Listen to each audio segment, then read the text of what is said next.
Ça fait un bail qu'on a envie de vous parler de Ronin dans Classé 18+. Alors au bout d'un moment, on s'est dit « Ah bah, tiens, et si on en parlait du coup ?» C'est ce qu'on appelle le raisonnement logique, et c'est super pratique. Et donc on a décidé de vous parler de Ronin, et on a commencé à le caler dans les news, normal. Mais rapidement on s'est dit « Non, c'est trop facile ». Alors on est allé directement à la source, tel le puisatier, ou peut-être tel l'employé d'un torréfacteur mondialement connu qui va rencontrer ce producteur péruvien qui fait rouler un unique grain de café dans sa main calleuse et un peu crade.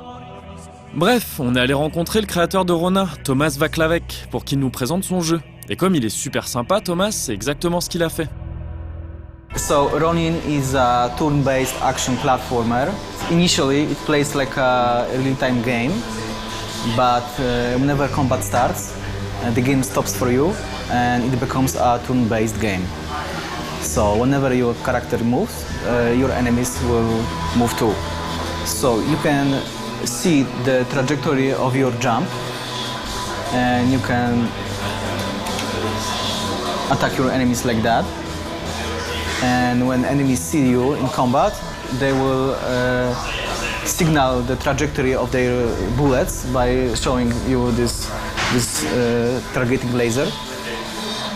And you can jump to dodge that,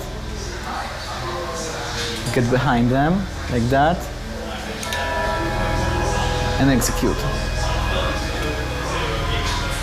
Or die. I just died.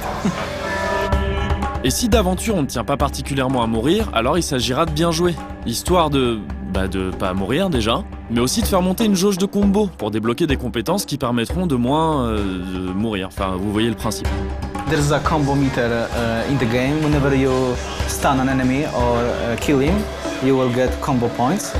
And these points are used to unlock special abilities in combat, like throwing your sword or creating an illusion to distract your enemies.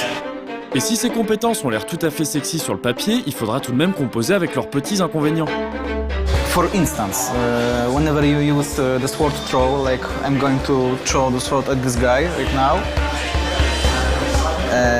you end up without your sword. The sword is like, as you can see right here, and now I cannot attack this guy because I don't have the sword anymore, and I have to pick it up before I can use it again.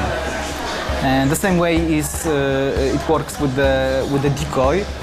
Whenever I create a decoy, I leave behind a hollow projector. As you can see, the enemies now think I'm here instead of here, so I can use that to stun this guy and retrieve my sword. You can also summon the sword to yourself, like Jedi style. I use the decoy and I left the hollow projector right here, so I have to pick it up again to use it. Et bien entendu, les ennemis ne resteront pas sagement à nous attendre pendant qu'on ira récupérer son épée ou le module de l'heure. Enemies tend to perform actions that require more than one turn, like reloading their guns or getting up after you stun them, or perhaps starting an alarm.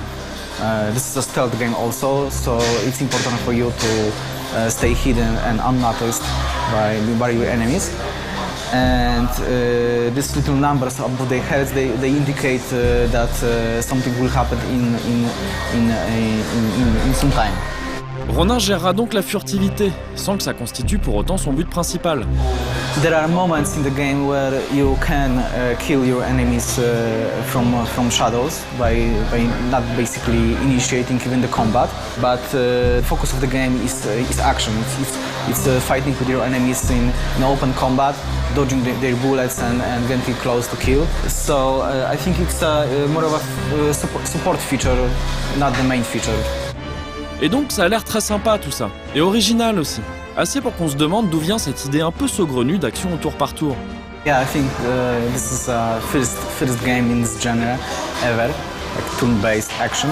The initial idea was to create a stealth and complex game that will work on a touchscreen device. Most games on touchscreen device are rather simple because the controls of a touchscreen are rather clunky and they do not give player enough possibilities to perform complex actions. So my idea of solving this problem was to create a game that will wait for you until you actually make an action. actually make an informed decision about what you want to do next in the game. So this was actually a natural process of just extrapolating from that initial assumption. Voilà, c'était la séquence Big Bang Hunter de l'interview. Et maintenant, il est peut-être temps de se demander de quoi ça parle, Ronin.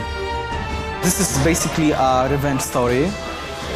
You are this girl coming back from exile of some sorts to exact revenge on people that betrayed your father years back. And so you have this picture, this group picture of these people, you and your father, and it serves a purpose of a list, basically, where you cross out people from that list whenever you kill them. Si ce pitch fait furieusement penser à Kill Bill, ce n'est certainement pas la seule source d'inspiration pour Ronin. As I said, the initial idea was to create a game for a touchscreen device, and that game which I wanted to create was Mark of the Ninja, a stealth platformer, maybe a little bit more action, but this is what I wanted to create.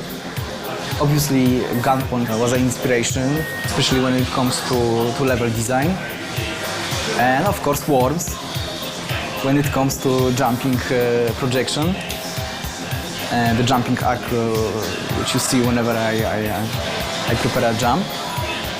So yeah, I think those were the main inspirations for this game. Et toutes ces influences, elles ont nourri Thomas lui-même, puisqu'il a lancé le projet tout seul, avant de recevoir tout de même un petit coup de main de la part de Devolver Digital. Initially I was, I'm still the only coder and designer on this project. But when Devolver got involved, I was able to hire an artist, and he made this art, the current art in the game. Also a music designer, a composer. So I'm responsible basically for the design and programming of this game. Cette aide apportée par l'éditeur Devolver à un développeur et un jeu que l'on rangera dans la catégorie indie peut nous amener à nous demander s'il n'y a pas une sorte de contradiction dans la notion même d'éditeur indépendant. Yeah, probably the term indie publisher it's not really, doesn't really make sense. I think the point of being an indie is to have the creative control in the hands of the people who are actually creating the content and the game. So not in the hands of investors, not in the hands of shareholders or the marketing team, like it usually happens in bigger studios or with bigger publishers. And this is the heart of being an indie, having a publisher who is supportive but not doesn't demand from you any changes to the game. They actually appreciate that it's you who is making the game, and they do not want to interfere with that. They want to enjoy the game as it is. That's not really contradictory to being an indie. It's like being a better indie. It's the next step of being an indie developer. Having someone to just care for you, like fix all the problems you might get while developing a game. On devrait pouvoir constater d'ici la fin du mois si la formule du jeu indé édité fonctionne aussi bien avec Ronin qu'elle a pu le faire par le passé avec de nombreux autres jeux chez Devolver ou ailleurs. En attendant, la démo déjà disponible permettra aux plus pressés de s'en faire une idée dès maintenant.